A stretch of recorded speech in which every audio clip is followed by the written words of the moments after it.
Hello ladies and gentlemen, this is one of my first oil paintings created in January 2014. My motive behind this imagery as a young youth was to release any inner grief I had for Iran and its people. Painting was the only option I had because I felt, and still feel to this day, powerless to help my country. Many interpret the painting as the lack of women's rights in Iran, however there is more meaning hidden within the imagery. The shape of the Iran map in the background is like a tear in the space-time continuum, connecting the figure and another place with the Azadi Tower. The figure is me and the place is Tehran, and it shows how much I wish I could go back there again, which I feel is impossible. Green, white and red is the order of the flag colors starting from the top. However, by painting the color order upside down, I wanted to show the idea of bloodshed and evil overpowering the peace and freedom in Iran. Of course, the red sky can be seen as destruction, and this is because of the dictatorship in Iran. And with the Azadi Tower, meaning the Freedom Tower, below the red sky, represents the fact that Iran is no longer a place of freedom for its people. The iron bars signify this also. At a young age, coming to a strange and unwelcoming place, unable to go back home, are the reasons for the ropes and constraints within the imagery. This is reinforced by the presence of the corpse-like hands reaching out behind the figure. To many, the eyes are the window to the soul. To me, it's the hair, and the pulling of the hair mainly shows the lack of freedom and choice the Iranian people have in their lives. The figure screaming not only shows my deepest pain, but also the voices of the Iranian people, including the followers of the Baha'i faith, screaming for help. However, they can't be heard by the outer world due to punishment suppressed upon them by the government. At the bottom left, where the figure's hand is reaching, is the year 1978, the beginning of the afflictions and distress. Shah Pahlavi's signature can be seen breaching out of the broken bars.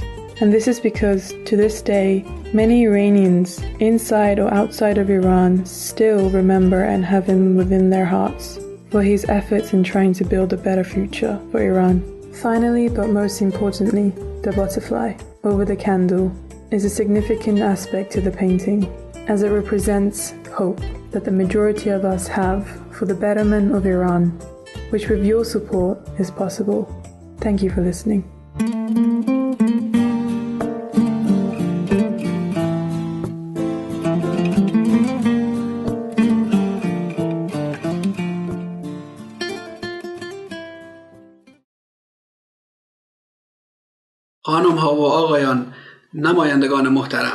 Ladies and gentlemen, I am Zaman Feili, a journalist and a founder of the Tahlil Rus think tank, where we promote democracy and freedom in Iran. My friend and colleague Mr. Reza Parchizadeh is with you today. Every time I want to speak about Iran, it reminds me of the torturous life under the mullahs, a life full of insults, injustice and fear. The Iranian regime is not just an ordinary theocracy. It is a phenomenon that works along no known established principles or code of ethics, honors no human rights, and only adheres to its so-called divine commandments. In the course of the nearly 40 decades of its reign of terror in Iran, this regime has regarded the whole world as its enemy. The ruling mullahs set the American flag afire and trample it. They inscribe their missiles with death to Israel and antagonize the world so that they can continue their reign of terror. This regime is a serious threat to the interests of the United States of America and the Middle East. The United States has no way but to confront this horrendous regime. By toppling the Islamic regime and establishing democracy in Iran, we can hope for justice for Iran and peace and stability for the world. Thank you very much.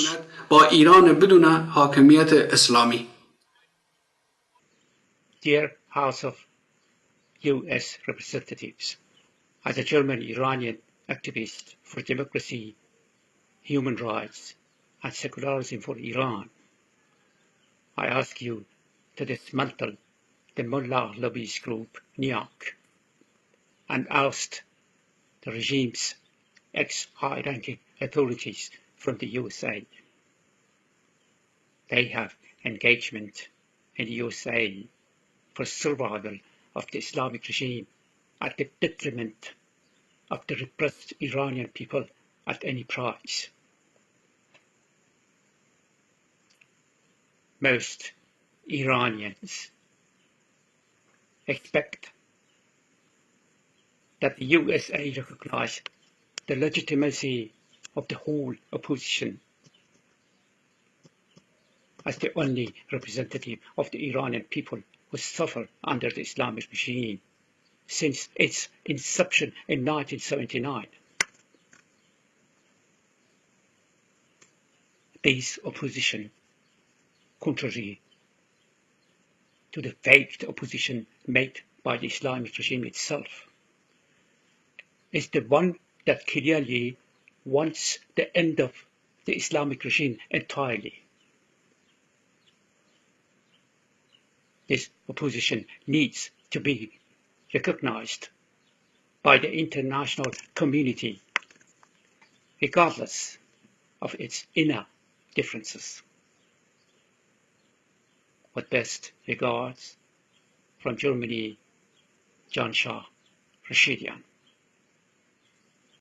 Ladies and gentlemen, dear friends, I am Kawa Hungary, representative of Democratic Party of Iranian Kurdistan in Belgium. Thank you so much for having me here. I believe we need an international cooperating against terrorism in the world.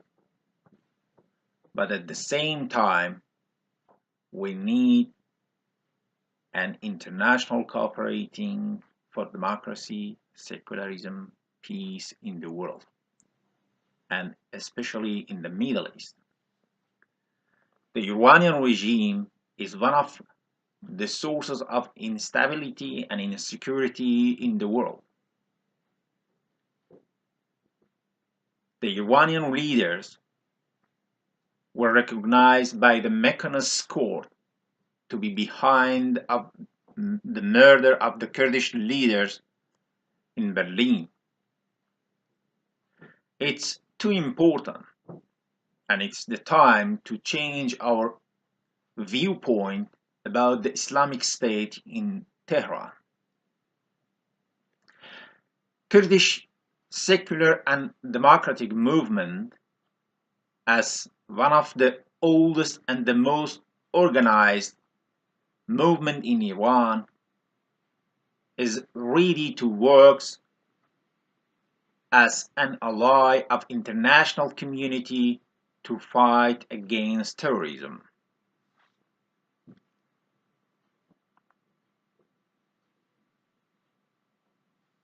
We make America great again, a campaign slogan which used by President Donald Trump in his presidential campaign. For me, it means America has been great with the rest of the world, and the United States can stay great with the rest of the world, and it means we have to work together. I wish you a very successful conference, and I hope we can find a way to start our cooperating against Islamic State in Tehran. Thank you so much. Ladies and gentlemen, my name is Mahbouba Hossein-Pour.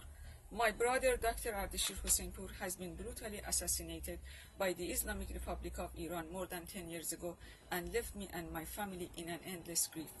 I'd like to request from the sovereign government and the great nation of the United States to help us record this atrocity. My brother was a genius scientist, a distinguished professor at the Shiraz University, as well as an electromagnetic and uranium enrichment specialist. He fulfilled many projects based on national interest in the framework of international standards. 13 years ago, he refused bravely the government's order who wanted him to produce 20% enrichment uranium and to build the nuclear bomb. Upon this refusal, the Islamic regime authorities decided to murder him. In order to expose the situation and seek justice, I had to escape from this oppressor government.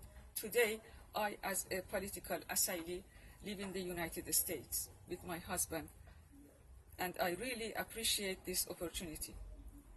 Please never trust Islamic Republic. They are after their own heavy goals. The shortest and the simplest path to reach the better and safer world is helping the oppressed people of the Iran for regime change. Thank you. درود خدمت همه عزیزان. حدود 4 دهه از حکومت جمهوری اسلامی ایران می‌گذرد، اما همچنان این حکومت توتالیته پابرجاست.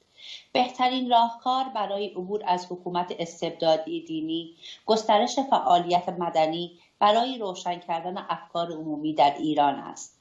در خاورمیانه حکومت‌های دیکتاتوری با جنگ به پایان می‌رسند، اما مردم ایران با همه مردمان خاورمیانه فرق بزرگی دارند. آن هم این است که با جنگ نمی‌شود کشور و ملت ایران را آزاد کرد. علتش این است که ملت ما بسیار آگاه و دارای سواد سیاسی هستند. فقط متاسفانه ترویج حکومت اسلامی ذهنها را کمی منحرف کرده و با آگاهی رساندن می شود همه ملت را به یک صدا درآورد. دوم اینکه اکثر مردم ایران از حاکمیت استبدادی به تنگ آمده و منتظر جرقه‌ای برای روشن شدن هستند. ملت ایران چند ماه بعد از پیروزی حکومت اسلامی به اشتباه بزرگ تاریخی خود پی بردند، اما حکومت با ترفند کشتار دست جمعی باعث سکوت ملت شد. از دلایل دیگر گذر جمهوری اسلامی و رسیدن به حق واقعی مردم ایران، همبستگی اپوزیسیون خارجی و متحد شدن آنها و رسانه‌ای شدن فعالیت‌ها و با پشتوانه مالی ابرقدرت هاست. نقش زنان در این سالهای اخیر در فعالیت‌های مدنی حقوق بشری بسیار پررنگ بوده، تا جایی که زنان فعال، زنان معترض در زندان کمتر از مردان معترض و زندانی نیستند. آنها حاضر شدند با فعالیت‌های مدنی و حقوق بشری سالها زندان را بپذیرند و از خانواده و زندگی آزاد بگذرند تا به مردان بفهمانند که باید در جامعه و فعالیت مدنی و حقوق بشری چشمها را بر روی ظلم باز کرد. گرچه ایران با وجود حکومت زندان بزرگی برای ملتش است. در پایان از کشورهای دموکراتیک خواستار حمایت و امکانات رسانه‌ای و ایجاد فضای همگانی برای نیروهای سرنگون طلب حکومت ایران هستم. به امید آزادی ایران و ایرانی. سپاس.